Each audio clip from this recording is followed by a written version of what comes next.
First up, is Trump to blame for new profit windfalls being found from dropping the N-word in public settings? I don't think this is funny.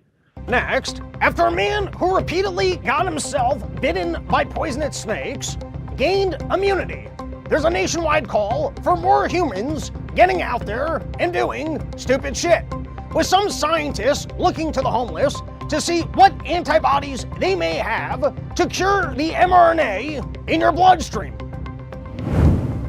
Next, after this awkward interview, men over 50 are asking if top-rate pussy will cost you your dignity. How did you guys meet? I'm not talking about this. No. Next, with Timo not being able to import, garbage companies lower their quarterly profit earning expectations, looking for new ways to fill their landfills. Next, the martial arts training you need before bringing Chinese robots into your home. Next, why anal cancer on the rise has many reconsidering what they put up their butts. Next, why trans terrorists are being let out of jail due to lack of makeup in jailhouses, and why your Teslas might be at risk for trans violence. Next, with Marco Rubio gaining power in the White House, we reached out for comment, and here's what he had to say. Lucy! Next, in an effort to make up trade deficits, Europe has agreed to buy more soybeans, which has some strategists asking if we really want Europeans eating more soy. Next, a call for the NIH to do more research and discover if abortion pills are killing all the sluts. Next, why Trump says that Hollywood shooting films for tax breaks in other countries is a national security threat, having us interview the parents about how this practice makes them unsafe. It's your daily dose of misinformation, pulled from a lightly hemorrhoided asshole. It's today's Run Your Mouth!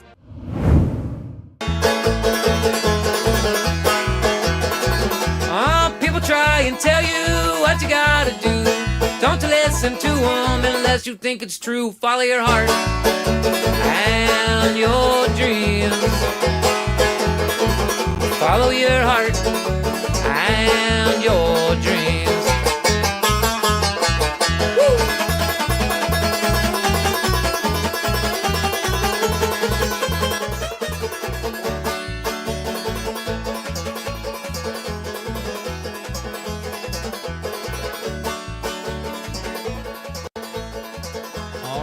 Welcome, my friends, to another episode of the Run Your Mouth podcast. It is an honor, it is a pleasure to be with you guys today.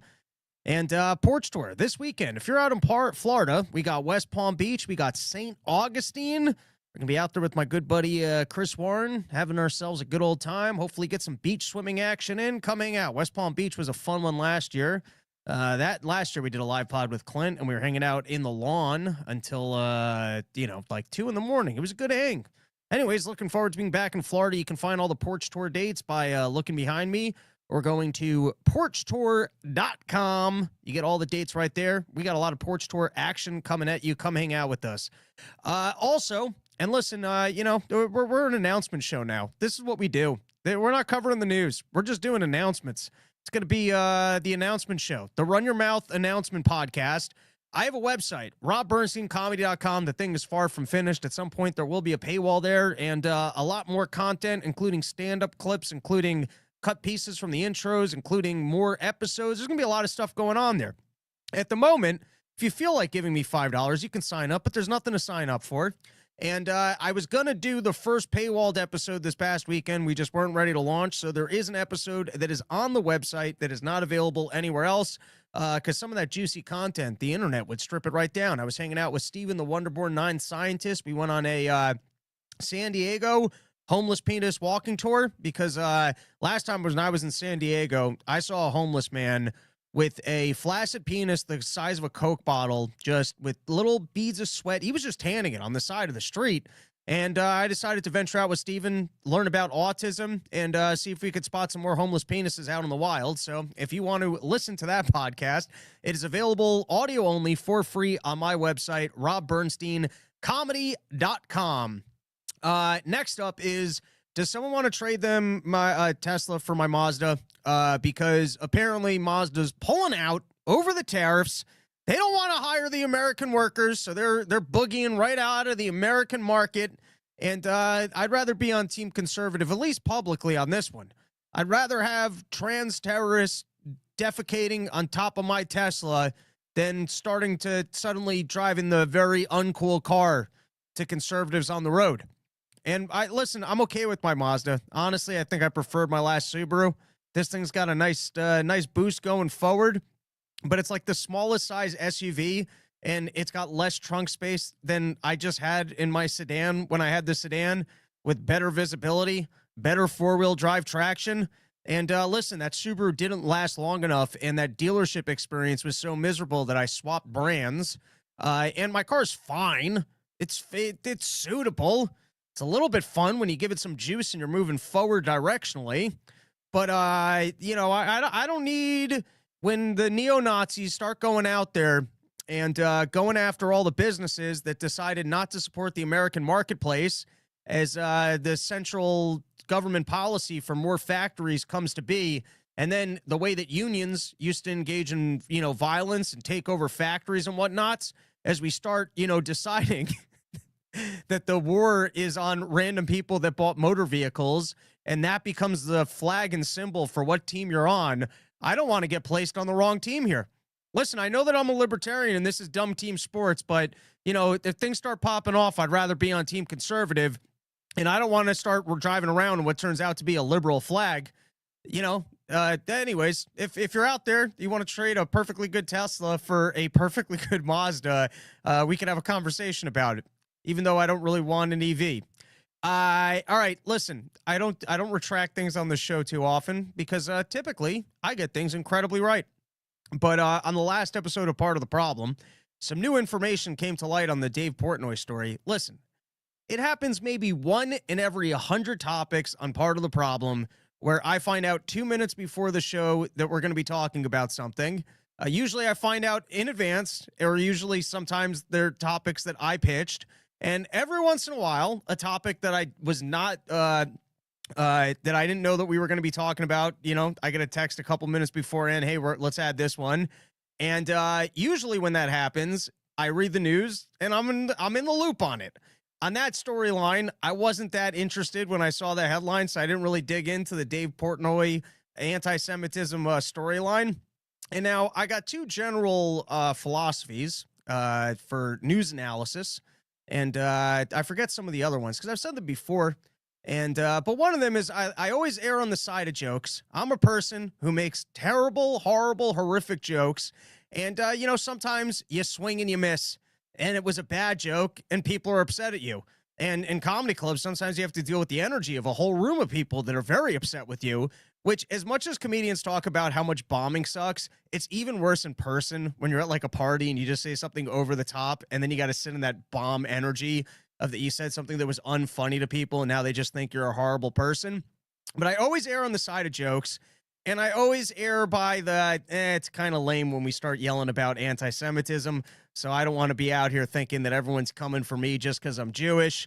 And I just find that I don't like that whole flavor of the internet of, oh my God, if we don't yell and censor all the anti-Semites and push back now, wait till you're starting to get round up by the camps and you'll realize we needed to censor this and shame people when it first started. I got a general theory on both those things, that I'd rather not partake in yelling anti-Semitism, and I always err on the side of jokes.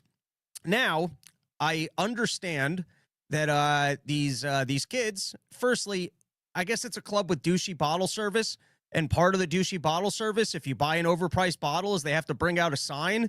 And if you pay for overpriced bottle service and you're in college and you start writing horrible things on the signs to see if the bottle service will parade through a bar with the horrible thing you wrote on a sign, that's a funny joke. It could be tasteless, but it's funny. hey, is this person such an idiot that if I write this onto a sign, they'll actually walk through this entire bar with it? Now, I am once again talking out of my ass because I didn't fully research it. Now I'm just going off of the Twitter DMs I got from people, and if you're going to DM me, at least send some nudes, at least send something exciting. I don't need to be flooding my DMs just with outrage over the fact that I got something wrong. But if that was the actual storyline, then, the kids were making a joke, and that is an overreaction. And perhaps it's one of the rare times that I somewhat pushed back on Dave. Not that I was fully taking Portnoy's side. I'm good at, just talking out both sides of my ass and taking absolutely no sides on things that you can't be wrong. But I had that one wrong. Funny joke. Leave the kids alone. Let kids be, you're running a douchey bar with douchey bottle service, and so they paid a goof because that's a douchey thing that when you order a bottle, they can parade your sign through the bar, and they decided to see, hey, what can I get away with here? All right, last nonsense talk, and then we'll get into the news. And then in about 20 minutes, I've got Kyle from antiwar.com and from the Libertarian Institute. Maybe he's just the Libertarian Institute. Anyways, he's going to come on and give us all this war update because I have no idea what's going on in India and Pakistan. I know that they don't like each other. I know that, but you can't have the specifics on everything. And we've got all sorts of war zones going on in the world, so we'll have him on later in the episode for an update. But first, I have to report back because I did tell you guys that I was deciding between having a vodka NyQuil morning, or I forgot what the other option was, but I did decide to go vodka NyQuil, and it was a gigantic mistake. I mean, talk about mistakes that I've made in my life. That one was unpleasant. And listen, I might just go back. Dramamine might knock me out better and also deal with nausea. Dramamine might be the better flying and mixing with booze drug. But I woke up in the morning, my back's good. I'm back to exercising. I'm good. Last week was rough. And when I got to the airport, I was walking around like an old Asian lady. I was hunched over. I was doing this walk, the slow, just shuffle step old lady walk. And I was carrying my bags, and I was like, I don't think I should be going. And I was like, shut up, you bitch. We're not doing comedy. You're booked on this gig. We don't cancel gigs. You're going. And so I muscle my way through the airport. I get my bags dropped off. I go to the Delta Lounge. I got maybe a half hour before my flight. And I forgot, maybe I ate like an egg and a potato. And then I was like, all right, let's do exactly two drinks. And then let's pound this NyQuil at the gate, and let's try and sleep through this entire flight so that we don't have to deal with this back pain. And firstly, shame on the Delta Lounge, because their well vodka used to be the Amsterdam vodka, which was a fine vodka, and they downgraded it to something else. And it's always funny when you have a bad reaction with some booze and you want to say that it was the booze and not your own personal habits of waking up at 5 a.m, driving to the airport, not really eating anything, and drinking in the morning before a flight. So I have a couple cocktails at the Delta Lounge. I get myself to the plane. I take the 2 NyQuil before boarding because I figure I want this out of my system by the time I get to San Diego. Going to be hanging out with Steven. I don't want to be all sleepy on the guy. And I get into my seat. I put on my headphones, and I go, all right, let's just try and go to bed. And I suddenly... I don't know even how long. I think I tried to go to sleep, and I didn't quite fall asleep. But then suddenly I wake up and I feel like I'm going to projectile vomit. And I go, oh my God, like I'm really feeling it. I'm like, all right, let's take stock. Let's see the situation. All right, barf bag's right there. How much? I didn't drink that much. I've done this before. This shouldn't really be that big of a problem. And then I start to notice like I'm sweating real heavy. And I'm like, oh my God, am I this much of a pussy? Am I having a bad reaction to NyQuil and vodka in the morning? This shouldn't be this big of a deal. And then I don't know if you ever fainted, but I started to see like that circle close in on me. And I'm like, holy shit, am I about to, my God, how bad of a combo was this? And I'm like, all right, let's take some stock. Let's see where I'm at. Let's see how much of this flight I have to survive. Bathroom's right there. Barf bag's right here. We can get through this. How much of this flight do I have left? And I look out the window, and I realize I'm still at JFK. I realize we're still sitting on the tarmac. I haven't left New York. And then I start wondering, should I get off this? But I'm like, no, you bitch. You're gonna get through this. Just close your eyes and go back to bed. And it was one of the worst flights I ever had. is I was hoping to sleep through the whole thing. And for some reason, the Asian kid sitting next to me, every time I went to sleep, just kind of like nudged me to be like, hey, don't miss this. Like as if like dinosaurs were coming out of the ocean or something exciting was happening. This kid just repeatedly, literally every time I fell asleep, just woke me back up to let me go. Hey, you don't want to miss that. You don't want to sleep through this back pain.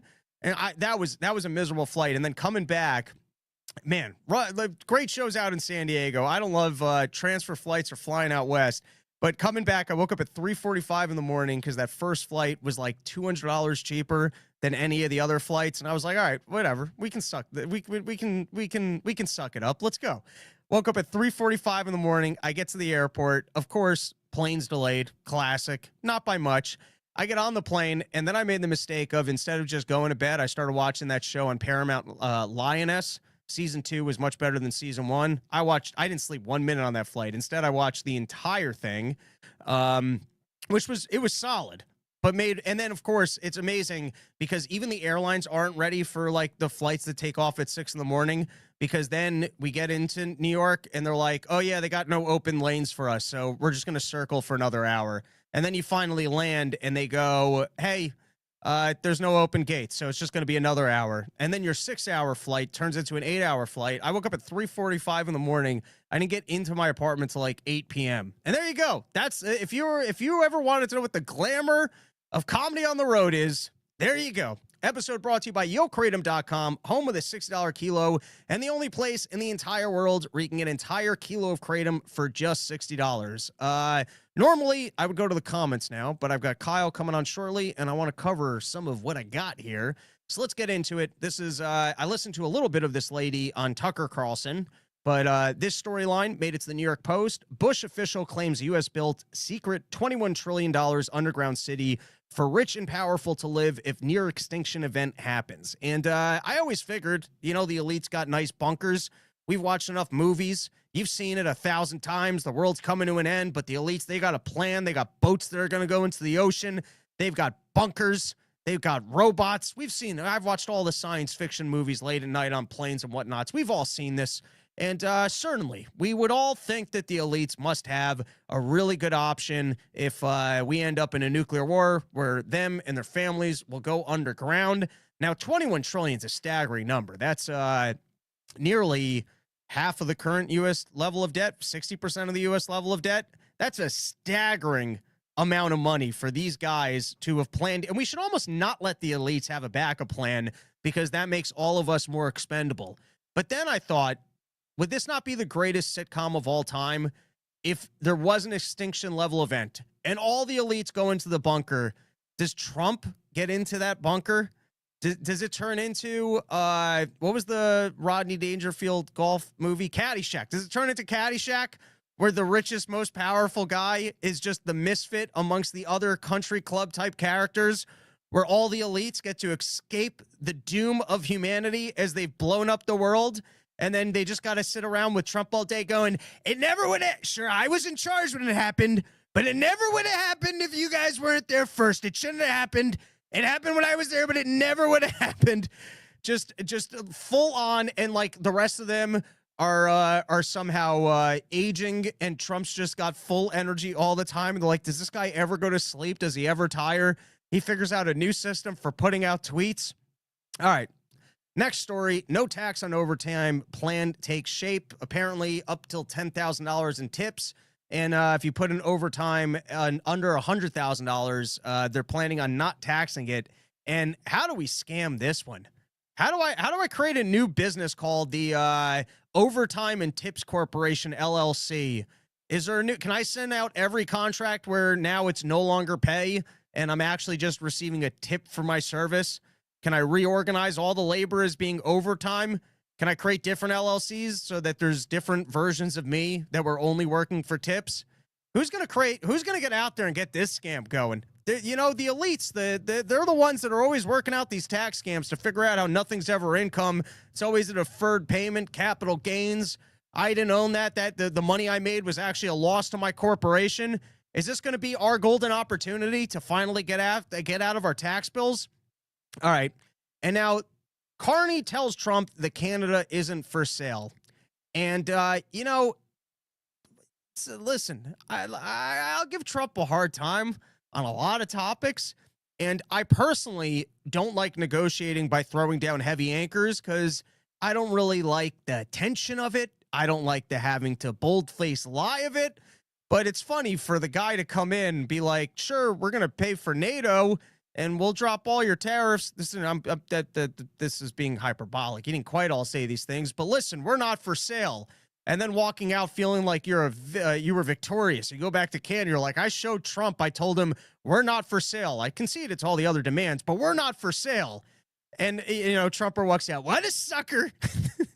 You just throw down the most ridiculous of all claims that could ever be made so that the other party to go, well, I didn't give in to him on that utter nonsense that he said. On everything else, sure, I gave him his way, but I didn't give it to him on that one. All right, China makes stunning accusation about which country should be blamed for COVID outbreak. And this is a fun turn of events of China turning around and going, no, you guys totally did that to us. Be more fun if they actually had a specific guy, or if they went, no, it wasn't bats. It's because of the Hollywood blood parties and the way that these guys are all drinking each other's bloods. That's how the COVID actually happened. And we're actually teaming up with Putin to get rid of the Nazis. So, what side do you want to take on this one? But here you have it. China saying that actually COVID came from America. And it turns out, dun, dun, dun, might actually be true. There's rumors that it took place at the University of North Carolina, that's where the origin of COVID happened. That's where Fauci initially ordered and created the virus.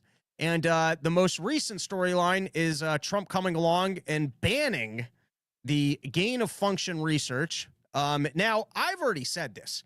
The stupidity of doing gain of function research around other human beings sounds like the most epically stupid government thing that anyone could ever government in the world of stupid things that you could possibly do. If you wanted to just make a chart of really dumb things that you could do. Now, I'm not a scientist. I did dig in on the COVID stuff. And from what I understand of viruses, they've got two tracks. They can either become more deadly or they can become more spreadable. They can only do one of those two things. Because if they become more deadly, then they kill off hosts. They become less spreadable. So in nature, as far as I understand this from the COVID thing, and maybe I got it wrong. Maybe you can have some fleet virus that doesn't kill you until it's 7 or 8 days later. But from what I understand, viruses mostly become more deadly or more spreadable. Those are the two routes in nature.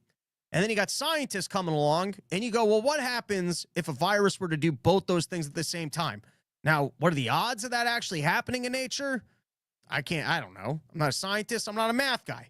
But you got government going, and pretending, because they're probably just doing bioweapons research, but pretending, hey, maybe we can get ahead of some super deadly virus and we can understand it, and then we could have the cure to the thing. And if you're going to do all those things, why not build a base in Antarctica? Why not build a base on the moon? Why not build a base that's nowhere around human beings? If this work is so important and scientists absolutely love humanity so much that they love nothing more than be able to work on these things, maybe you take a lifetime sentence to living in Antarctica or some highly remote location. Once you go into that lab, you don't come out, or maybe you got to spend 2 years in some remote other zone before you can return to your family so that we can make sure that you don't still carry whatever virus you were working on. But why would you possibly do that around people? And then what are the odds of nature just spontaneously making a virus as deadly as the thing that you were working on when you were working on it around people? So I would think, listen, if governments think that gain of function research is incredibly important and that they can come up with amazing cures if they engage in it, why would you do it around people? Just go to some remote location.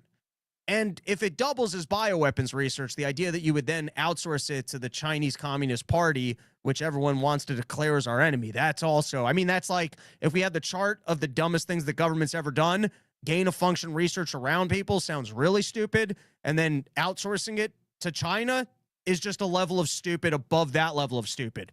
But hey, you got to trust the science. I'm the scientist. You got to trust the science. All right.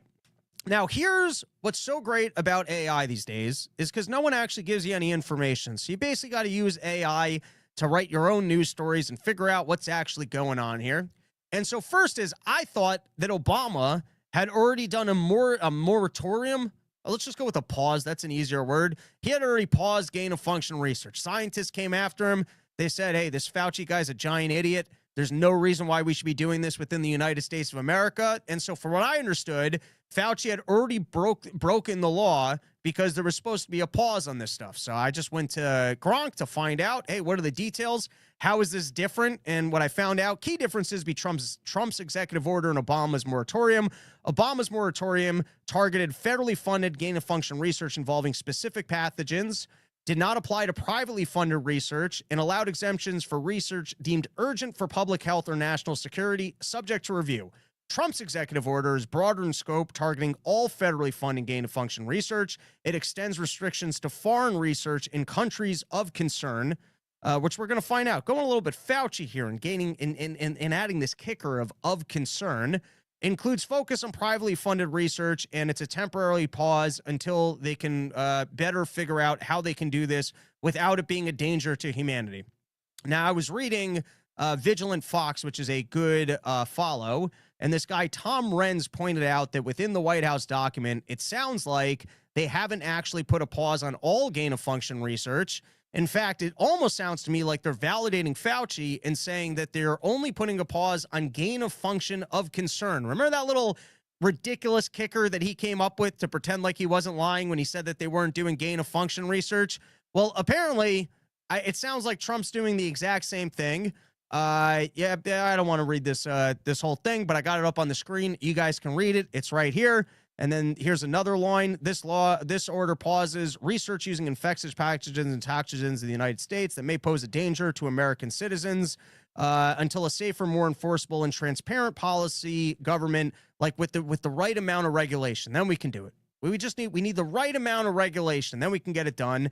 And so I just went back to Gronk to ask, hey, was this a full ban? Or was this not a full ban? And the answer I got was the order does not explicitly prohibit all gain-of-function research, but targets dangerous gain-of-function research. So therefore, we're just keeping the Fauci out of, oh no, I wasn't doing the dangerous kind. I wasn't doing the gain-of-function of concern. I was doing the good gain-of-function, which just goes back to my point, which is why not just ban this research and send it all to Antarctica? Who knows? Maybe I'll get an angry email from Steven letting me know that I don't understand what gain-of-function research is, and that other than the bioweapon super dangerous stuff, it's actually very typical in labs, and that this is well worded. All right, we're going to come back to all the other nonsense that I wanted to get into. I do have about 10 more slides to go, bunch of topics, but I see Kyle waiting in the wings, so we're going to do a breakdown of all of the war zones that we currently got in the world. We got quite a few skirmishes going on globally.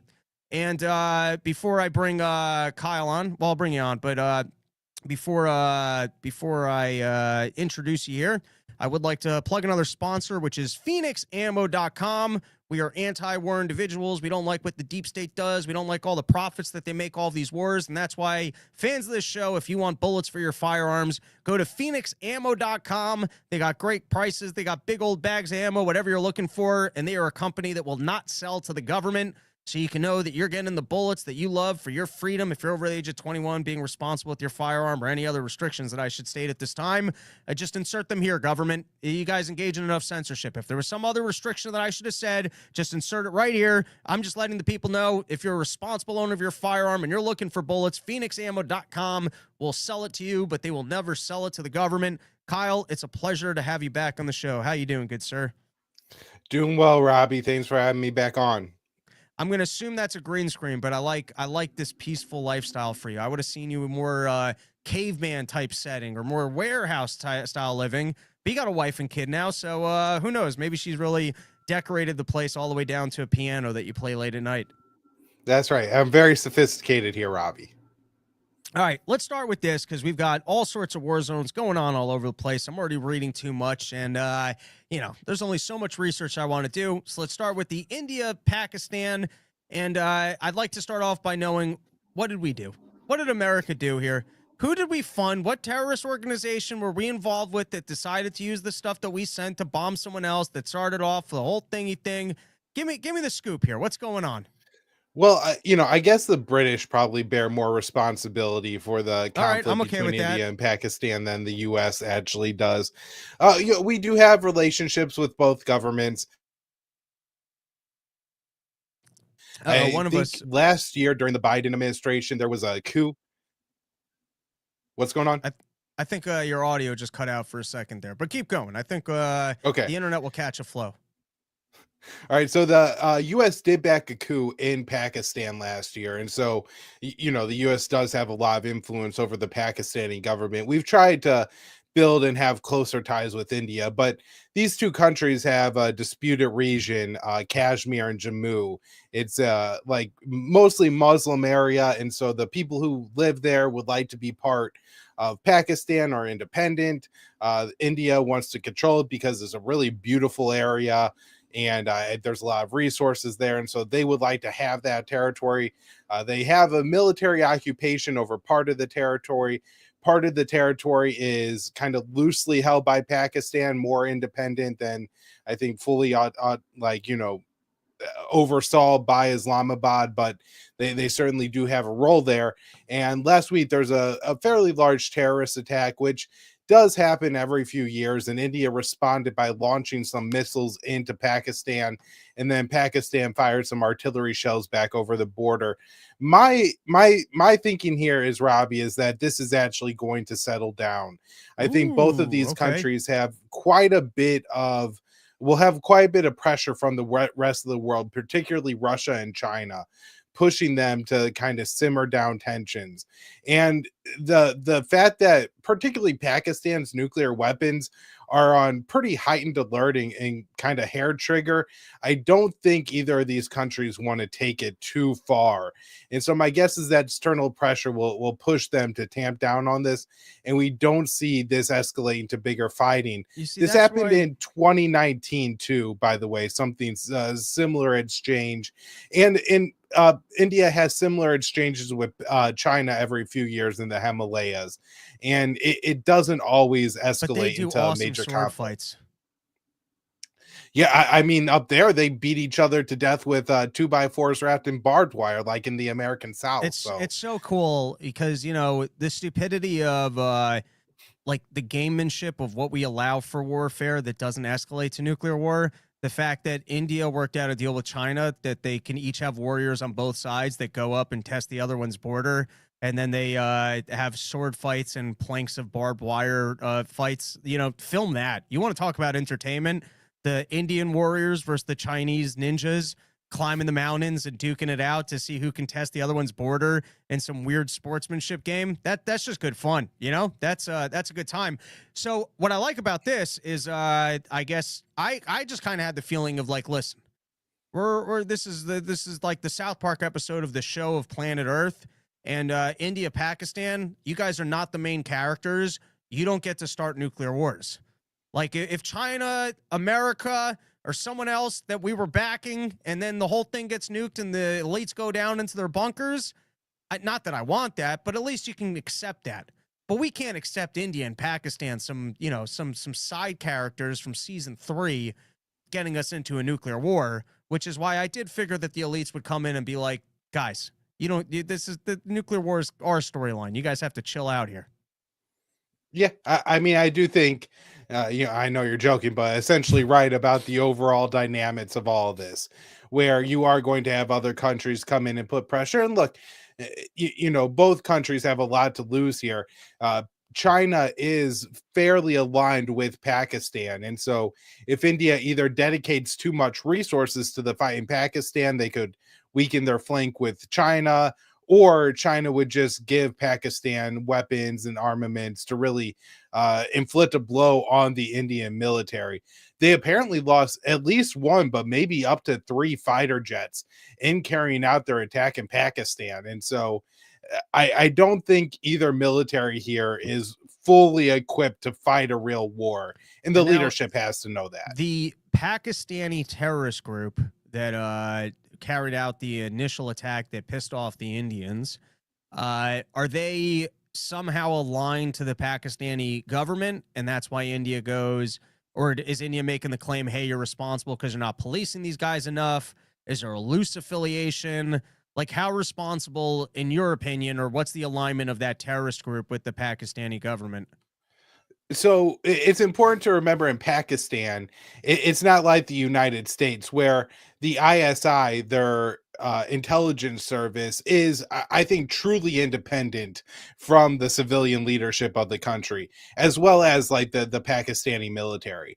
And there has been long support for the ISI for either you know groups in Kashmir that want to one day join Pakistan, are just separatist groups in Kashmir, and a lot of these are Al Qaeda linked jihadist type groups, and so So you they're know Americans.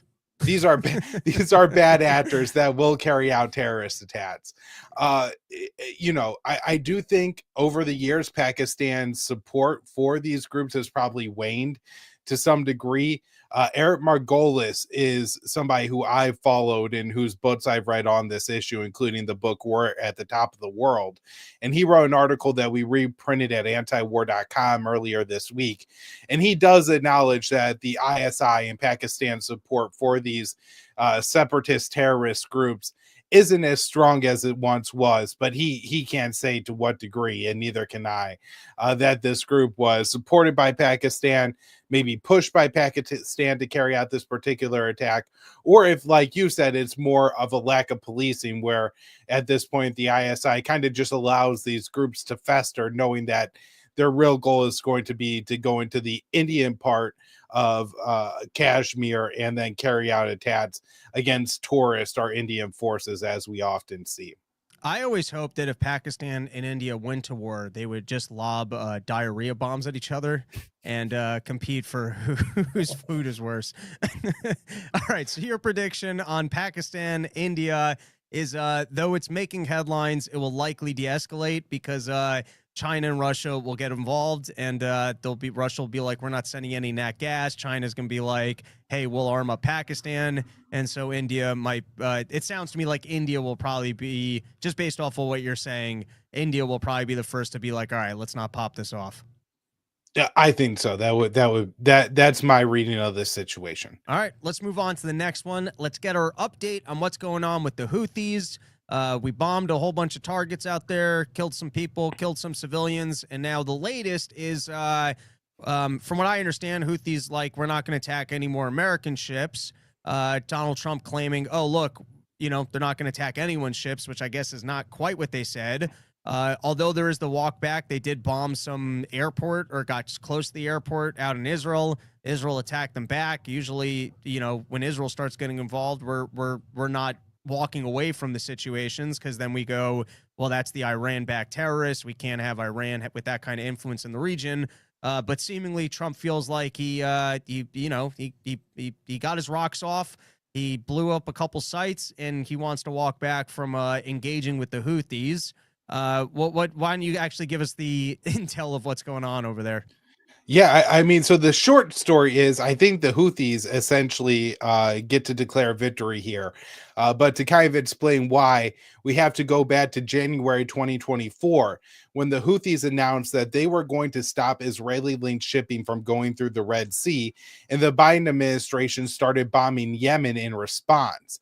So that in response to that, Ansar Allah, or the Houthis, the group that has controlled Yemen, where 80% of the population of the country lives for the past decade, they then extended the blockade on shipping to all US and UK linked shipping as well. And so this went on for a whole year of the Houthis blocking shipping and the US and the UK carrying out airstrikes in Yemen. And then right before Trump took office, because of the negotiations of Steve Witkoff, there was a ceasefire in Gaza. And the Houthis said, okay, there's a ceasefire in Gaza, then we're going to lift our blockade on Israeli, US, UK linked shipping from going through the Red Sea. Now, at the beginning of March, Israel started to break that ceasefire, and that's when they imposed their full blockade, their full siege on Gaza. No food, no fuel, no aid, no medicine of any kind has entered the strip in 9 weeks at this point. And at that point, Ansar Allah, the Houthis, declared that they would reimpose the blockade on Israeli-linked shipping through the Red Sea. Now, importantly, on Israeli, not US and UK, just Israeli-linked shipping. And so the Trump administration then decided that they were going to start bombing the Houthis over this, to which the Houthis said, okay, we're going to attack American warships and American linked shipping in the Red Sea as well. And so what Trump initially declared sounded like the Houthis were willing to lift attacks on all shipping. And what the Houthis are saying is, no, we're only lifting attacks on American shipping. And that's only if Americans end their attacks on Yemen. And so effectively, the Houthis have bullied the U.S. out of their position that they have to allow all shipping through the Red Sea. And this bombing campaign came at pretty great cost to the United States. Over 1,000 bombs used, which cost over $1 billion.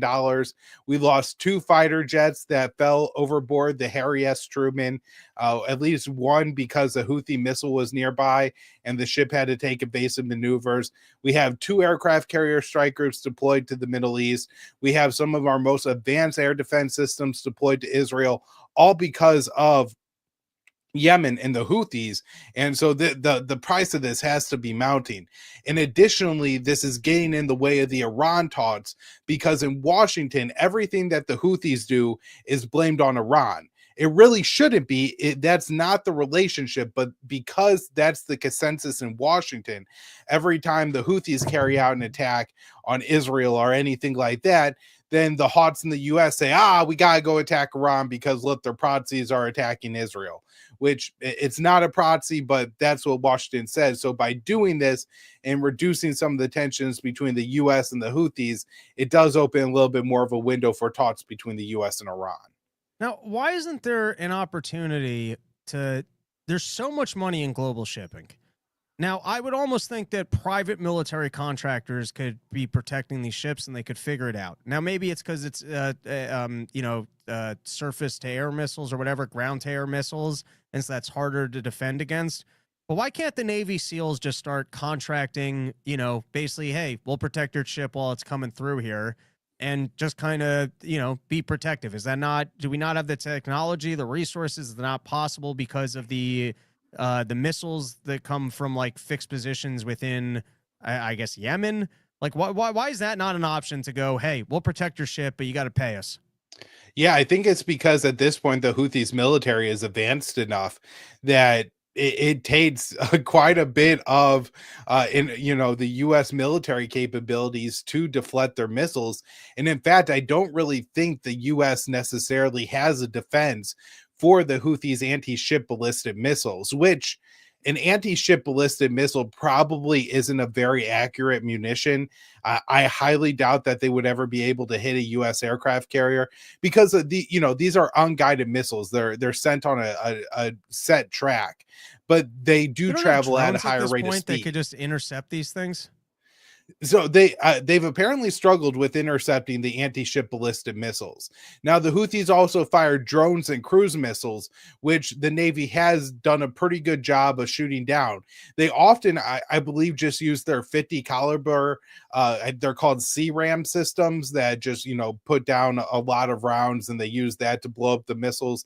But they've also had to use their Sea Sparrow and other interceptors, which are quite pricey to do it. The Houthis also do have some drone boats, right, which present a whole nother threat. We've seen the Ukrainians use drone submarines to sink Russian ships in the Black Sea. And so the Houthis have some pretty advanced military capabilities. There's something a little bit silly about how about instead of tariffs, we start making money going, hey, we'll get your ship safely through here, but you got to pay us. And then that would be reflected in the cost of imported goods. There's almost something funny about running the socialist service for global companies on global shipping, of making sure that they can have open sea lanes and then also tariffing them, which maybe is an argument for tariffs, that we're recouping our military expense. And I'm shelving the morality here.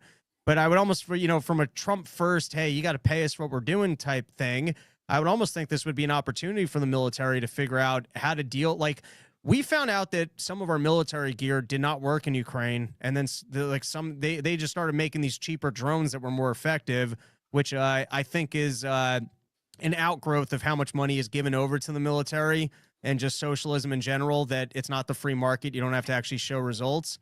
So I would almost think that this would be an opportunity for Trump to be like, listen, we'll get your ships through, but you got to pay. Here's the expense to our Navy to make that happen.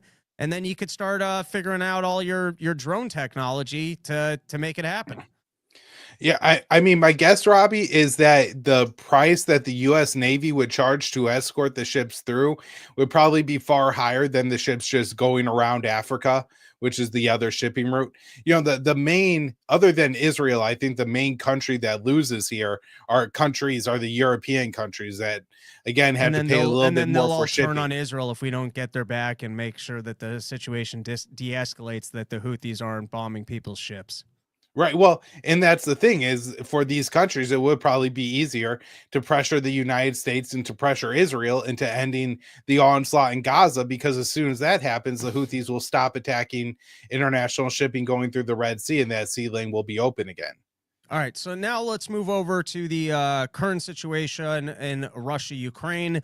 There was a new minerals deal worked out. I'll give the broad scopes of the way I understand it, and then you can break it down for us.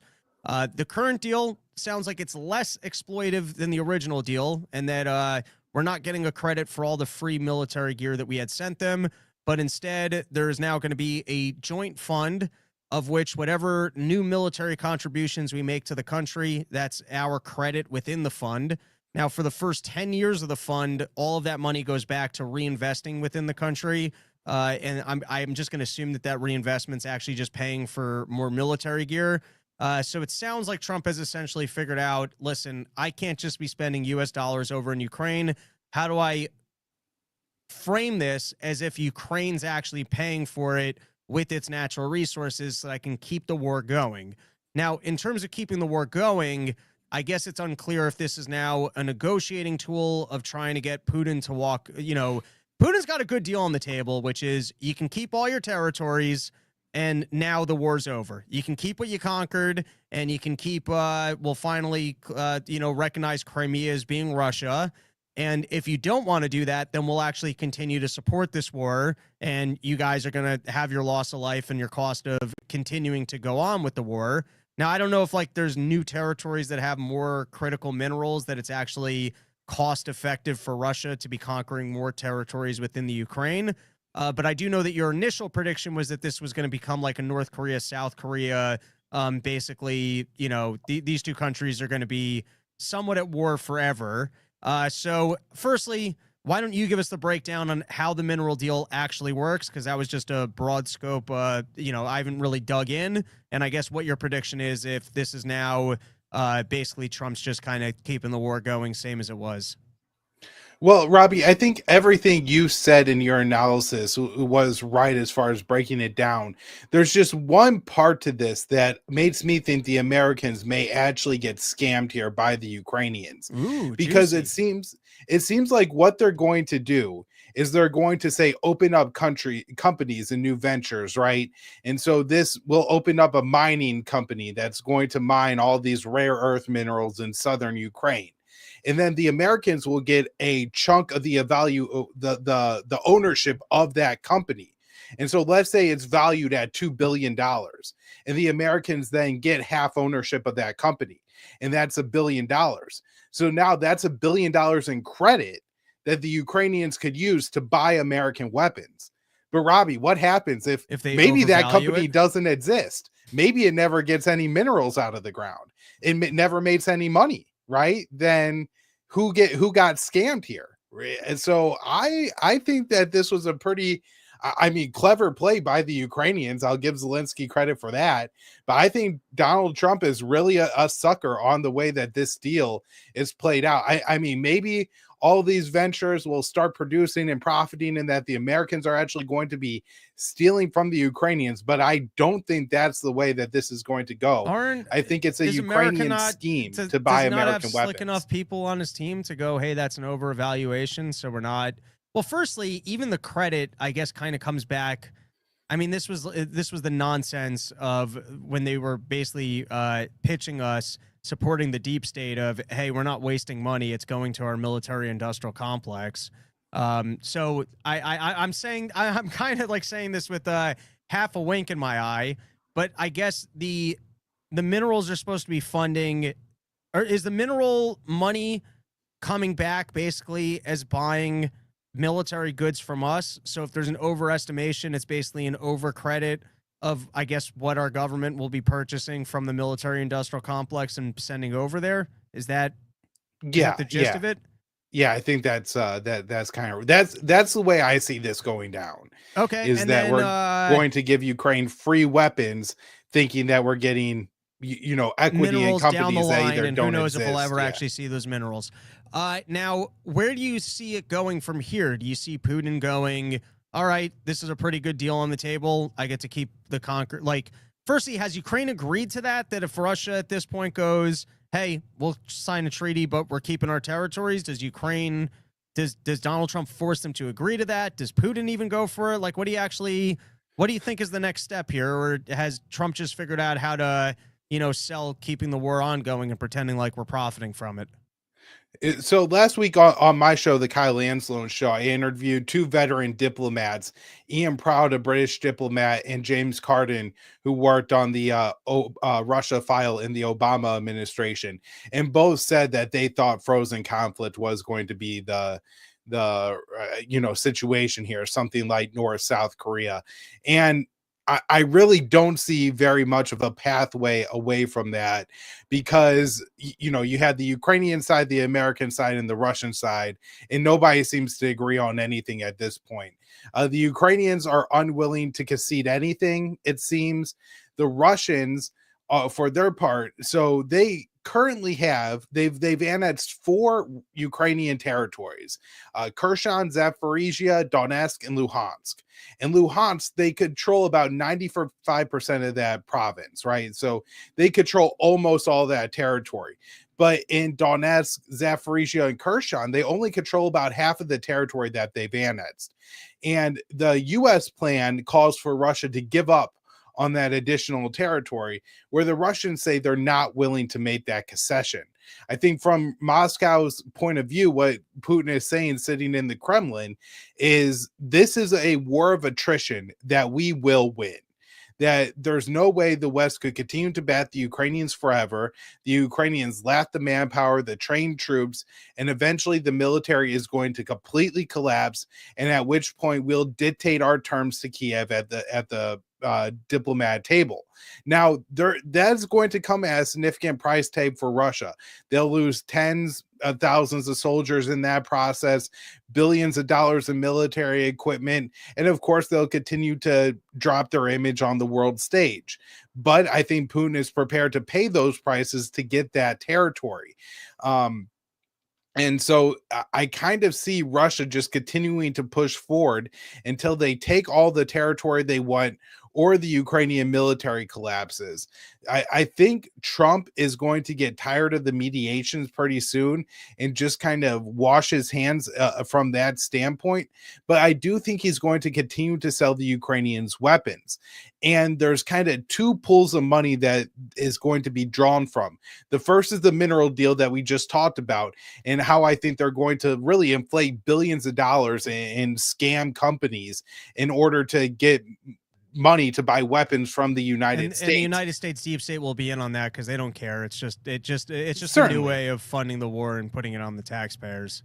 Right. And look, even if Secretary of State Marco Rubio actually was MAGA Trump firster who support Trump's foreign policy, does anybody think that that guy is smart enough to like figure out one of these scams? Right. So I mean, I just don't see the Trump administration have the personnel not to get caught up. But there's also the 200 and something billion dollars in frozen Russian funds that are mostly held by European countries. And they're already starting to tap into that money and use that money to buy weapons for Ukraine.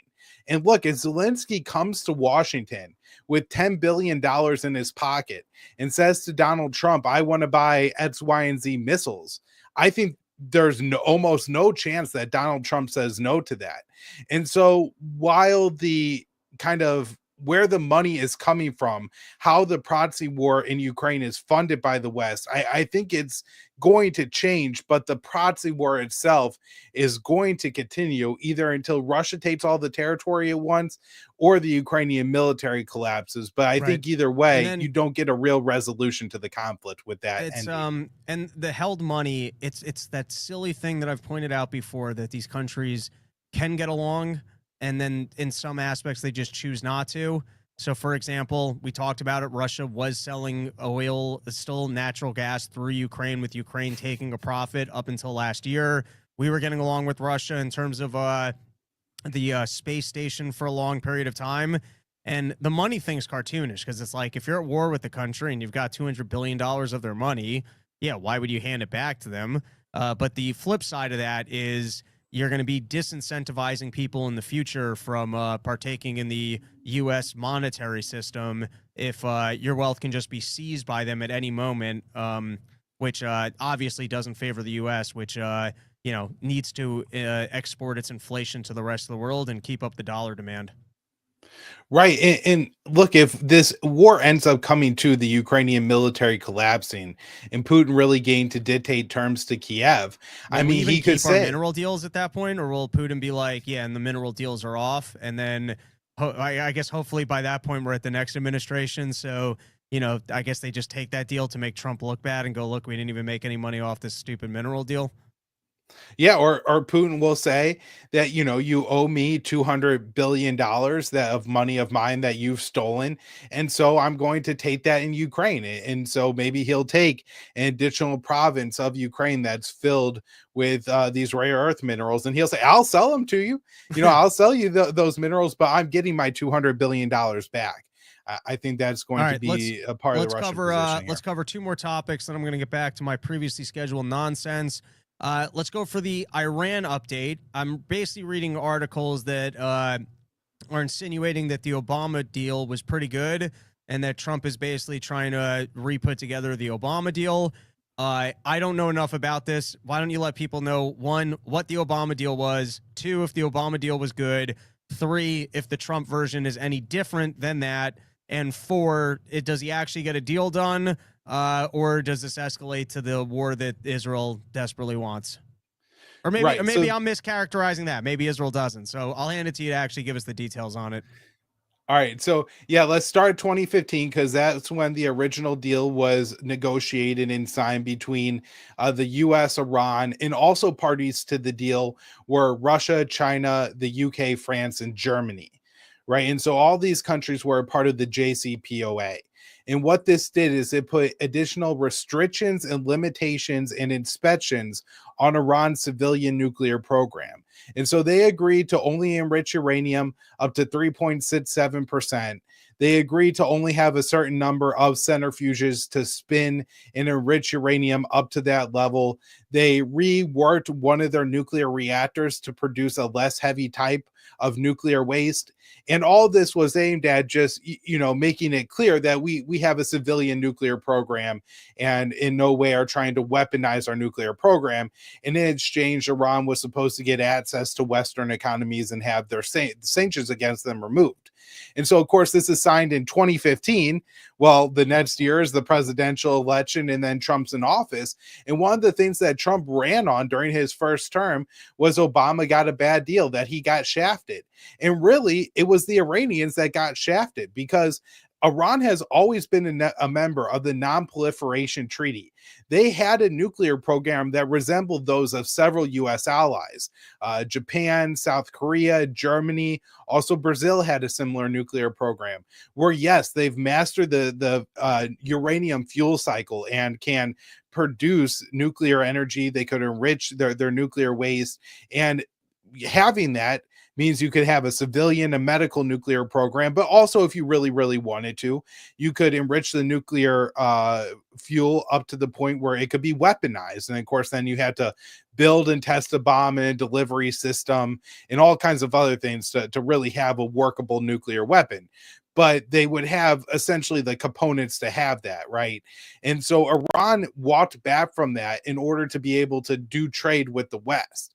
So I think the U.S. in a way got a really good deal with the initial Iran deal, because we just took sanctions off of them and they agreed to additional limits on their nuclear program.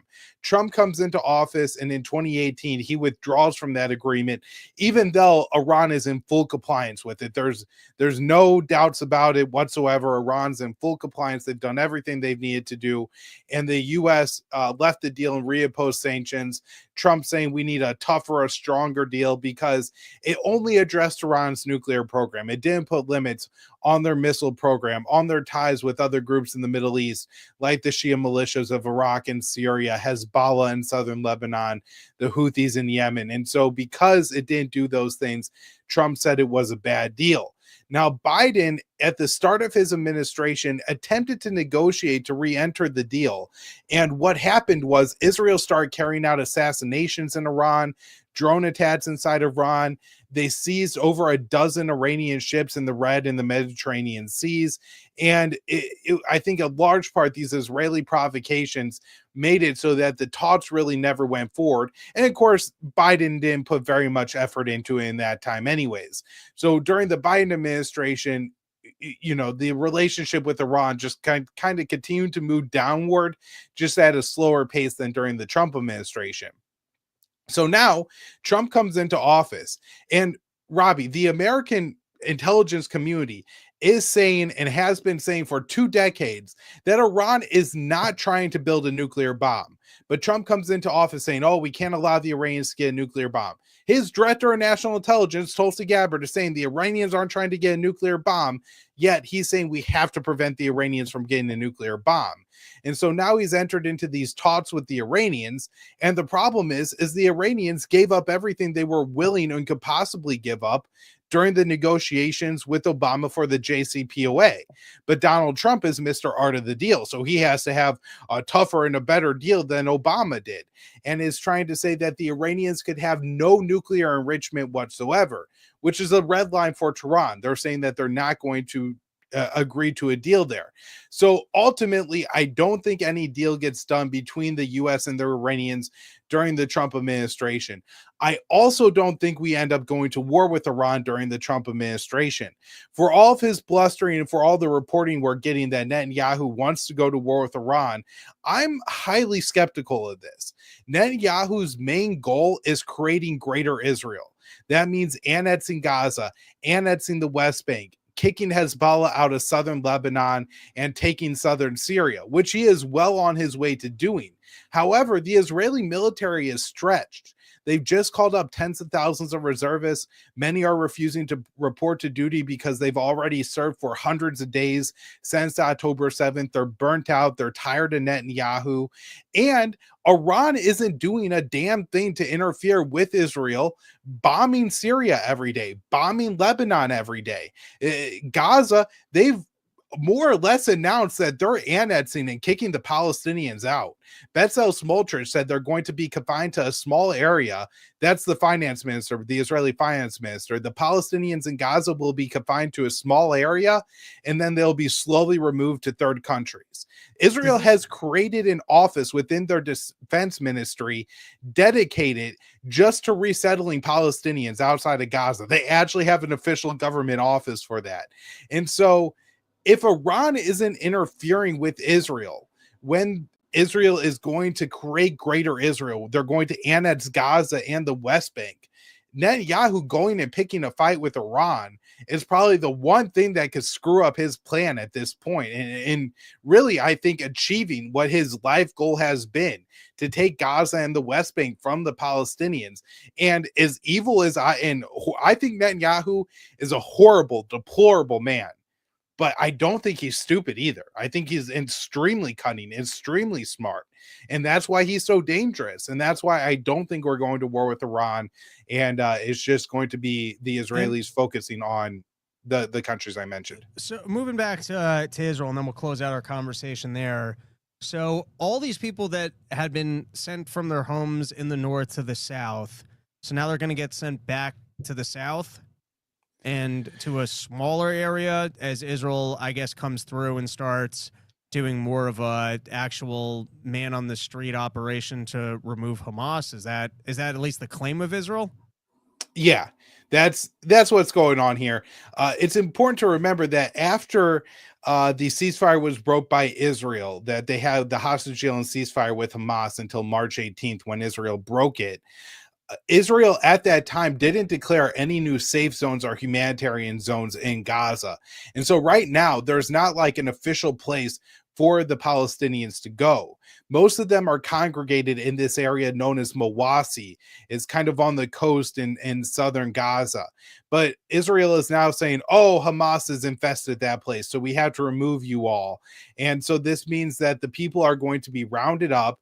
They're going to lose their possessions, their tents, their mattresses.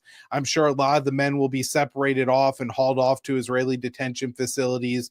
And then the women and children will be sent to another camp where apparently they're going to have all food and aid distributed by military contractors and the IDF, not even humanitarian groups. And one of the reasons, Robbie, I'm almost positive that Israel is going to kick the Palestinians out of Gaza is that there are now between 4,000 and 8,000 unexploded Israeli bombs all over the ground in Gaza. And what Israel has found since October 7th is that most Hamas munitions come from dud Israeli bombs. And so while they've, made do with a few dozen bombs over the years to create hundreds of rockets and RPGs and other things that have inflicted real losses on Israel since October 7th, the number of munitions that will be available to them after this are absolutely massive.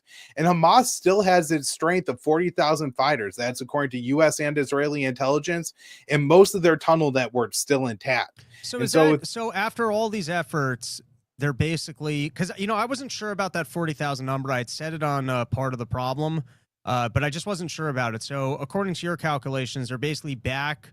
Military speaking, they have the same amount of members. And from Tunnel Network, which was, part of this stated was we have to weaken Hamas. So they're still standing at 40,000 plus 80% of their Tunnel Network now, plus potential munitions because of things that did not explode when Israel dropped them.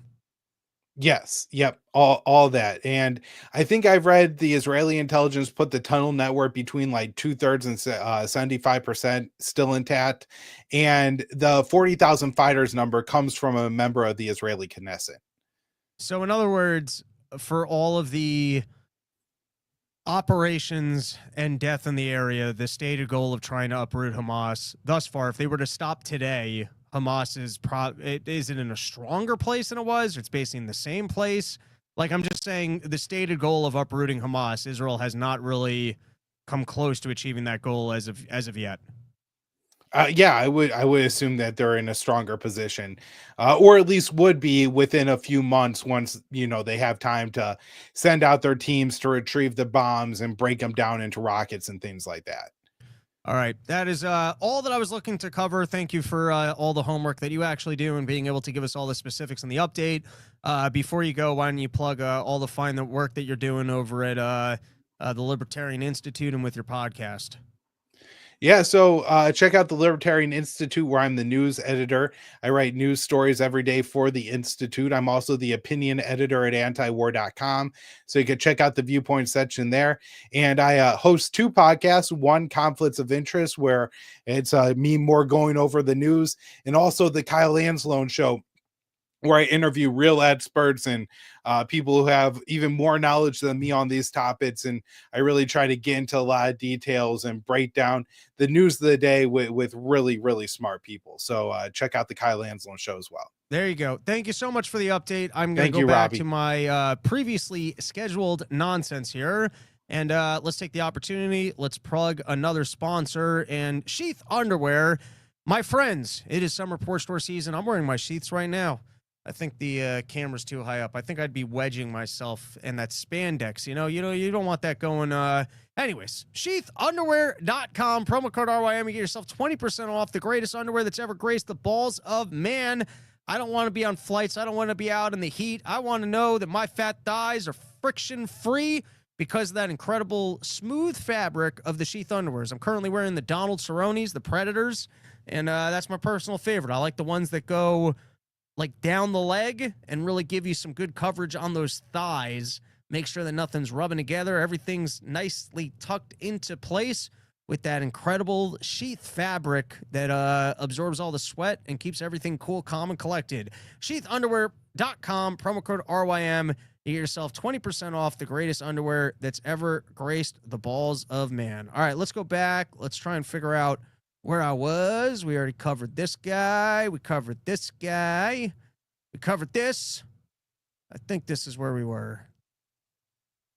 Trump admin set to pay illegal migrants $1,000 to self-deport, and DH says it will save taxpayers a ton. All right. Let me think where I want to start on this one, and then I'll take some comments. I've said before, I think the best out for, listen, what Biden did the last time around of trying to let as many people over the border as he possibly could, we need some sort of a correction for that. And I think you need a large correction so that people feel like, hey, even if I can get in on this administration, maybe it's not a great idea to illegally immigrate into that country. And I also think there's a lot of the population that does not want a lot of people who are just coming over the border. And so they have a right to representation. They have a right to their values and not wanting a lot of people coming over. And so, you know, government shouldn't just absolutely fail representing the large groups of people that don't want people just coming over the border, changing demographics, changing potential voting down the line. I'm a little bit more of the opinion, hey, if we didn't have all these social benefits that were going to these people, you know, humans are a form of capital, and I don't have that much of a problem. I actually like people from, by and large, I like people from South America. There's other demographics of people I'd like to see less of in the country, but you know, I don't make these picks about who we're tossing. Now I've said, I think the best way to do it is, allow these people amnesty. Maybe you got to deport some, because too many people came over in the Biden administration, and we should certainly go after all of the criminals. But I'm okay with an amnesty. Your children aren't going to be citizens. You're a second-class citizen. You can work here. You can pay taxes. You can't collect social benefits. And if that's a better option than wanting to return home, then you're allowed to have that option.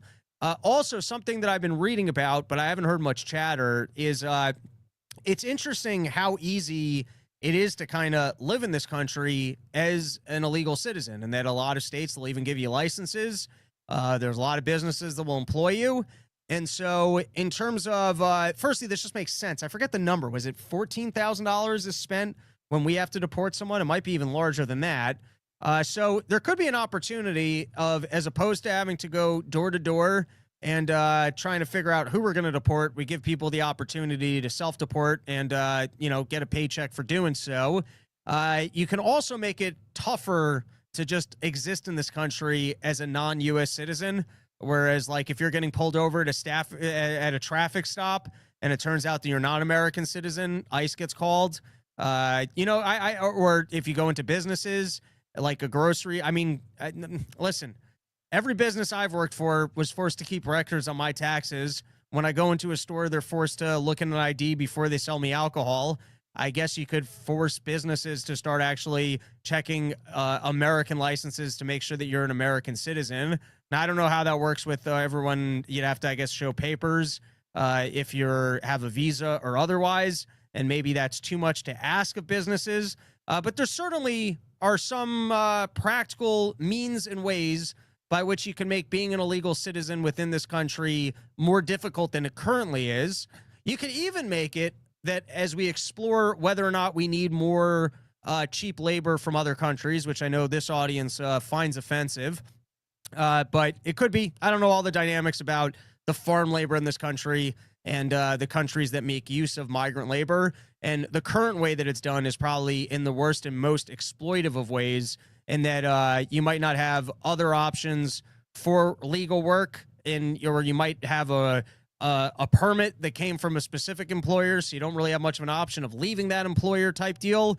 But there's probably a pathway for figuring out legal immigration and having necessary workers if there's a need for necessary workers. And so on top of this system, which would save the United States of America money and allow people to freely leave the country, on top of that, you could also exert pressure on people of making staying here more difficult.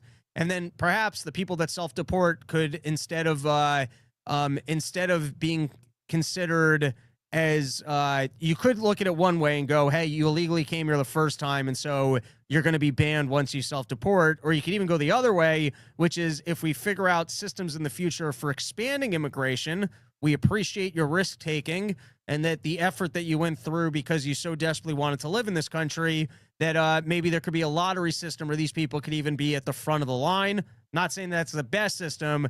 I'm just saying these are good and creative ideas for how we can correct for what Biden did in the last administration, which was clearly incentivizing too many people to come into this country, which was against the will of the American people. And I do think that you need some sort of a correction here so that in the future, if you have another bad administration that's inviting as many people in as possible, people realize, oh, I might only have 4 years with this administration to be there. And I do think whatever the values of the American people are and what they would prefer by way of illegal immigration should be reflected by our government. And so personally, like I said, I think that there's better trade-offs, such as getting rid of social benefits for illegal immigrants, but, taking the opportunity to exploit their cheaper labor. But, I understand that not everyone feels that way, and I think that government should reflect the interests of people. And so in this case, this is starting to sound like some practical ways of addressing the problem in a humanitarian way. Now, oh, why did I pull up this picture? Oh, just because, Trump has already said that he's not running for round 3. But round 3 Trump could be fun just because he's starting to look like he belongs on the top of one of those Indian totem poles. This is the problem with doing episodes that go an hour and 28 minutes is I start losing a little bit of steam. I once read this book called Dealing with People You Can't Stand. I recommend it. It's a pretty good book. If you ever watched the movie Bullet Train, was it Bullet Train? It was a good Brad Pitt movie. It had a very Guy Ritchie style. When I say a good movie, I mean, if you're looking for a dumb movie that you can sit back on an airplane and not think about anything, it's a good movie. Is it The Godfather? No. Is it a fun, stupid movie? Yeah, it was a good time for 2 hours. And I was almost surprised that it wasn't a Guy Ritchie film just because it was so in his style. But there was one character on that show who was just labeling people based off of Thomas the Tank Engine story characters. And, all the time you see something, you're like, man, I should study archetypes of people more. And then you move on with your life. But Dealing with People You Can't Stand was a similar book, which basically it's office dynamics. It lets you know the way that some people operate and the best strategies for working with those people. And so Trump is a bit of a tank, and that he comes in full head and aggression. And the way to deal with tanks is essentially you just want to slow them down or a grenade. It might be a grenade, but essentially they're explosive. You never want to combat them head on because you're going to lose because they're extremely aggressive.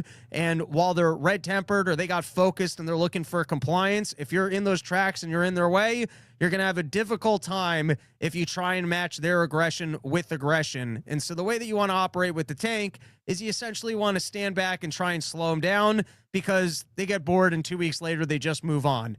And so I think for all Trump activities, it might just be best to see if in 2 weeks he's still actually holding his position. Sometimes he's throwing heavy anchors. I take that from Never Split the Difference, which is a good negotiating book if you've never read it, which is essentially you throw down extreme positions so you got a good place to come back down from. And it also anchors an extreme position and kind of puts the person on the back foot, in which case negotiating with Canada by going, we're taking over your whole country. And so, some of the things that came up this past week was I'm going to make Alcatraz into a new, beautiful, horrible prison. Which, well, maybe we'll do it. It seems like sometimes people just say things to him and he goes, that sounds cool. I'll go ahead and say that. Or the other one saying that Hollywood making movies abroad, even though he didn't specifically say this, he said too many movies are being made abroad and too much movies are coming into the country, which is a threat to national security. He left it vague if that includes, for example, Mission Impossible, which I think filmed a lot in England. I do kind of feel like, don't bail out Newsom. Let the movie industry fail on its own terms. And, if Hollywood has wrecked itself because of all the bad liberal policies that have made it too expensive to operate within that state, Now, maybe Trump comes at it, hey, I like unions, I like people with good American jobs, and even if Newsom has messed this up, I'm going to step in, I'm going to try and figure out how these people could do more of this in America, and part of that is I'm going to punish them if they're doing it outside of America. I do think if that's true, you're undermining your general message of, critical goods needing to be made in America, because I don't think entertainment's that critical of a good that you can call it national security if Mission Impossible films in other places because it's cheaper to do so. But I also feel like, let Newsom die his own death because of the bad policies that existed within that state. Now, just to showcase how bad, every once in a while you forget just how bad and disingenuous the news is in their coverage of Donald Trump. And when it comes to deporting illegal citizens within the United States of America, I don't know how much due process you need to have for that. I haven't fully thought this through, and I said that if we end up with a lot of mistakes of American citizens who get sent down there, then you're probably going to have to figure out some sort of a system to make sure that you're not deporting legal residents to the United States of America. But full trial systems, it just seems if someone's here illegally, it should be pretty easy to make that determination. And you shouldn't need that much of a process in order to process it. I don't know. Maybe you get you hire 1,000 judges, you bring them in, you ask them, hey, do you have any proof of the fact that you're a United States resident? And if they can't, produce any proof, then that's the beginning and end of the court case. Maybe you let people volunteer for a jury. I don't know. It just seems like there could be a quick and expedited way, such as the paying them just to leave. I guess that thwarts the entire thing. But they did ask Donald Trump about this, and I thought he gave a very fair and reasonable answer that, of course, they spun heavily. So first this was from the New York Times. Trump said he wasn't sure whether everyone on U.S. soil was entitled to due process. And so firstly, everyone on U.S. soil does include non-U.S. citizens. And so if a terrorist comes into the United States of America and you bust his terrorist cell and you know that the guy's not, I'm not saying send him to Gitmo for life. I'm not saying that you shouldn't have to make sure that he's a terrorist, but, I don't know. Do you need due process for non-American citizens? Does the Constitution allow all rights to everybody? I'm not even sure, which is essentially what Donald Trump said as well. But they try and present it as American citizens included, not that he's specifically talking about illegal aliens and people that came into the country illegally. And so, they try and say not everyone on U.S. soil. Yeah, including the non-American citizens that he's talking about. But why don't we actually roll the clip and you guys can let me know if I have sound, which I should. I think we'll have sound. Let me know if we got sound here. So let's talk about this because obviously you've had a back and forth with the Supreme Court. In a 9-0 decision, the Supreme Court directed your administration to facilitate. Moderately amused, saying the only due process needs to be proving whether or not you're a citizen in front of a judge. Listen, we're an hour and a half into the show. I'm not my sharpest, but I think I basically agree with you on that one. Take the return. You've talked about this in the past of Kilmar Abrego Garcia from a prison in El Salvador, whose deportation your administration called an administrative error. You said in a recent interview you could bring him back, but you won't. Are you defying the Supreme Court, sir? No, I'm relying on the Attorney General of the United States, Pam Bondi, who's very capable, doing a great job, because I'm not involved in the legality or the illegality. I have lawyers to do that, and that's why I have a great DOJ. We have a great one. We had a very corrupt one before. Now we have a great one. And they're not viewing the decision the way you said it. They don't view it that way at all. They think it's a totally different decision. Well, Firstly, in terms of just practicality, I've already said I think there needs to be a second Supreme Court that is opposed to the government having their lawyers to try and enact an agenda. And also there's two problems. I think the government having a legal team that tries to enact his agenda, that could mean that the starting point is, yeah, we're not sure that we should be doing this, but we might be able to get away with it, and we can argue the following. That creates more of the gamemanship of, for example, you can know that you're doing something that perhaps is immoral. I'm not saying Donald Trump's done anything immoral. I'm saying that you could have a policy or an agenda that you could see as being immoral, but you try and figure out, how do I have a lawyer defend this so we can at least say that we thought it was legal till the Supreme Court strikes it down. I think that's an issue. I also think there's an issue of liberal judges from liberal areas checking the government's authority. I think that the Supreme Court system of the way that things need to escalate in order for it to get there is kind of a cartoonish system. I almost think you should just have a panel of judges at the ready that you come in and you go, hey, is this against the law? And if not, they stamp their approval on it, and then it's legal and the president gets to do it. But in this case, this is a fair answer of I have a legal team, and the legal team is saying that what I'm doing is legal. I don't think and now I guess with maybe I'm being inconsistent because, for example, when Biden wouldn't let you evict a tenant during COVID or took other horrible actions during COVID, he could have said the same answer of I got a DOJ and others that are saying that what I'm doing is legal. But even in that case, I guess that is a fair answer of we have legal guidance that says that this is okay until the Supreme Court tells us otherwise. This is the way that we're proceeding. It's not great, and that's why I prefer my system, which is basically a secondary Supreme Court that doesn't advise the president, but just gives rulings immediately on whether or not the things are above board. But here was the due process part, which I thought was being wrongfully interpreted by the press. Say you have the power to bring him back, though. Your attorney general says, quote, that's up to El Salvador. Just to put a fine point on this, do you have the power to bring Abrego Garcia back as the Supreme Court? Well, I have the power to ask for him to come back if I'm instructed by the attorney general that it's legal to do so.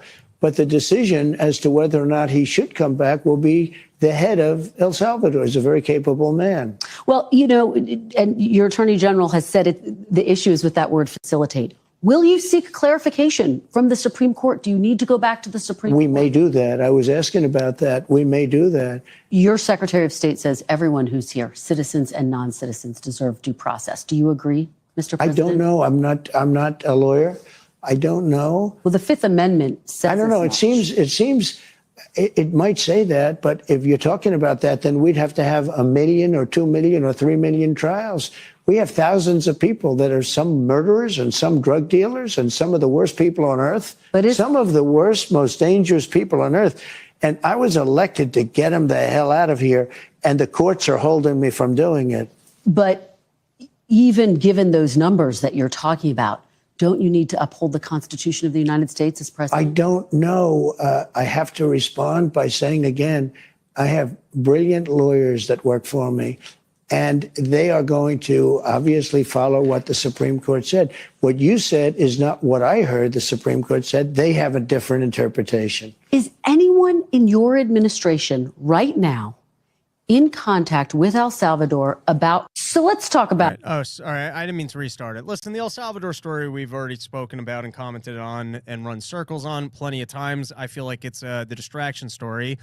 But what they were trying to take away from this is that Donald Trump doesn't think that every United States citizen has due process, which is absolutely not what he said. He said, I'm unsure if illegal immigrants in this country require due process in order to be deported, and I will defer to my lawyers or guidance from the Supreme Court if they tell me otherwise. That's not a president saying, hey, I don't believe in due process for American citizens, which I think they were trying to misrepresent when they said things like everyone on U.S. soil, which kind of implies that he's also talking about American citizens or issues other than deportation. All right, let's take a couple comments. Amanda Smith, but I'm an American, Cheech Marin, born in East LA. I did reference that movie the last time that we were talking about this. Government union workers are not great are not great then or now. I don't take issue with that claim. Moderately amused. I typed it wrong. You read it the way I intended. Thanks. Anytime. That's what I'm here for. Amanda Simmons, self-deport. Does that mean we can send Catholics to Vatican City? That would be great. All right, one more. Bunch of letters there. I'm in all migrant hood. Another family moved into a house empty for 8 years. Another laborer 100% now. I don't know what that was. All right, we got a couple more here, and then we'll call it an episode. Porchtour.com this weekend out in Florida. Buy some tickets. Support the tour. Oh, and one more plug. Yeah, we'll plug it at the end of the show. Too many plugs. Outstanding edited interview. Celine's story on NBC News special. So included this is amazing, the world that we live in, and the way that Hollywood and the Democrats can reinforce each other. That, you remember how Cuomo won an Emmy for his news coverage of COVID and selling that to the American people of, hey, everybody panic while I kill the elderly in old age homes. Well, here you have, the Democratic ticket. I think that was the 60 Minutes report on which they edited Kamala Harris to make her look like she was actually a human being. And now they're up for an Emmy for it. And that would be great if they actually read it that way at the Emmys, where they go, and the award for making Kamala look almost competent goes to 60 Minutes. Truly an incredible feat in demonstrating government propaganda and making her look like she was somewhat competent. And everyone's, all right. And then there was this clip from 60 Minutes in which, Bill Owens of 60 Minutes resigned. And you know what? I'll play the clip and then I'll comment. Roll the clip, producer man. The last minute of 60 Minutes is sponsored by United Healthcare. Reliable coverage for your whole life ahead. In tonight's Last Minute, a note on Bill Owens, who until this past week was executive producer of 60 Minutes. He was our boss. Bill was with CBS News nearly 40 years, 26 years at 60 Minutes. He covered the world, covered combat, the White House.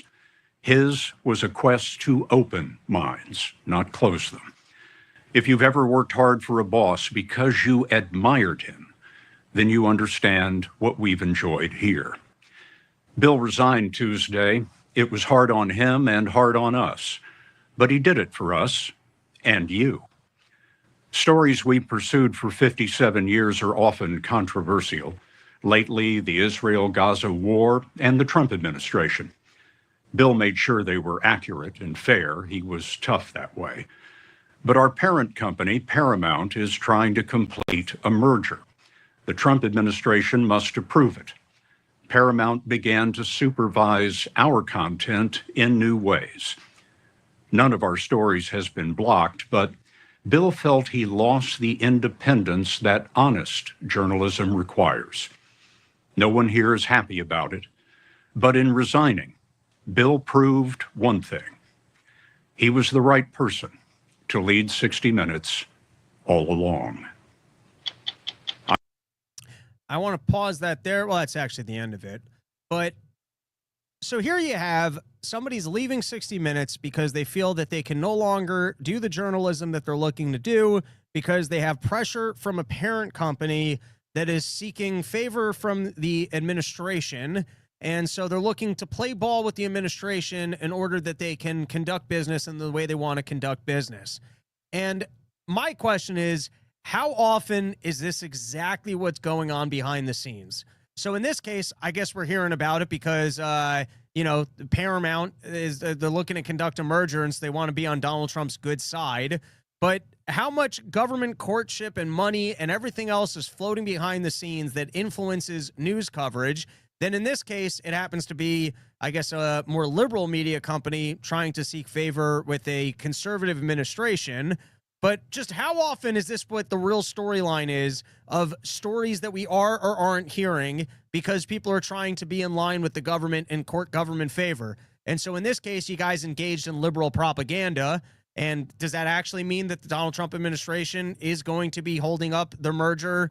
Is it that direct? Does the president call whoever oversees mergers and acquisitions and say, hey, this thing's not going through because fuck those bastards? I don't know. I don't know if any of this is true. I'm just pointing out that it's shocking to kind of hear an admission that behind the scenes at news companies, there is gamemanship because of profits and government influence. And that I can't imagine that this is just a one-off to the Donald Trump administration. To me, it's like a shocking larger admission of what can and cannot be covered on the news because of parent companies and the way that they need a court favor. All right, I think this will be the last topic for today. Beijing weighs fentanyl offer to U.S. to start trade talks. And, for all the shit I was giving Donald Trump about the tariff policy, Let's give this a read. Beijing is considering ways to address the Trump administration's concerns over China's role in the fentanyl trade, according to people familiar with the matter, potentially offering an off-ramp for hostilities to allow for trade talks to start. Chinese leader Xi Jinping's security czar Wang Zilong in recent days has been inquiring about what Trump team wants China to do when it comes to the chemical ingredients used to make fentanyl. The people said Chinese companies produce large quantities of the chemicals known as precursors. These are sold over the internet, flowing from China to criminal groups in Mexico and elsewhere that produce fentanyl and traffic them into the United States. Part of Beijing's thinking involves dispatching Wang, who is the Minister of Public Security and a senior leader within the State Council, China's cabinets, the U.S., to meet with senior Trump officials, the people said, or have him meet with U.S. officials in a third country. Isn't it wild to think that I guess China could have put an end to the fentanyl things and they just chose not to?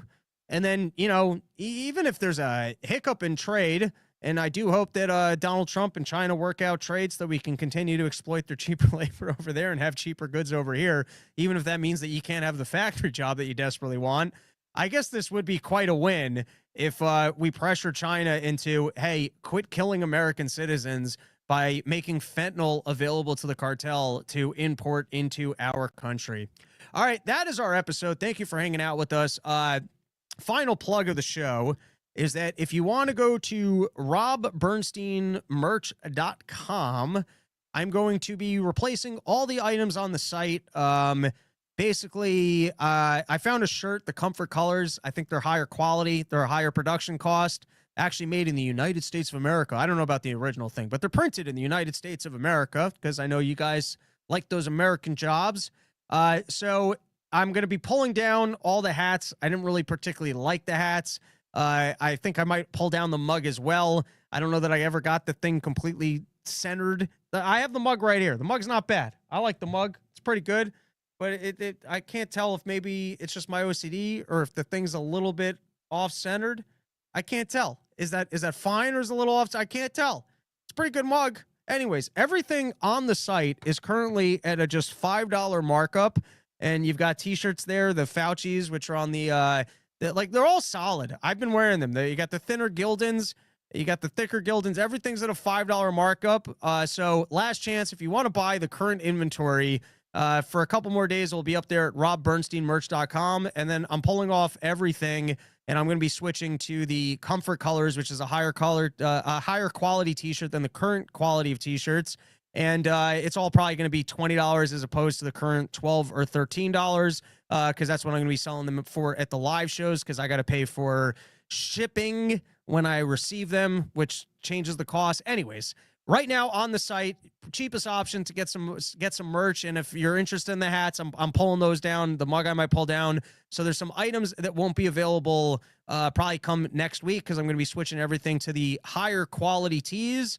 And I got some new porch store designs that will be coming out. So if you're interested in the new merch, robbernsteinmerch.com. That will be available as of next week. Plus, I'll be hawking stuff at the live shows, running my little Carney booth. But if you want what's currently there, it's your last chance to grab it. So go to robbernsteinmerch.com. And then, of course, come out for Porch Store. We've got Florida this weekend, St. Augustine. Tickets are selling. We're doing well in St. Augustine. West Palm Beach could use a little more love at the moment. But we had a great time in West Palm Beach last week, so I'm looking forward last year, so I'm looking forward to be back there.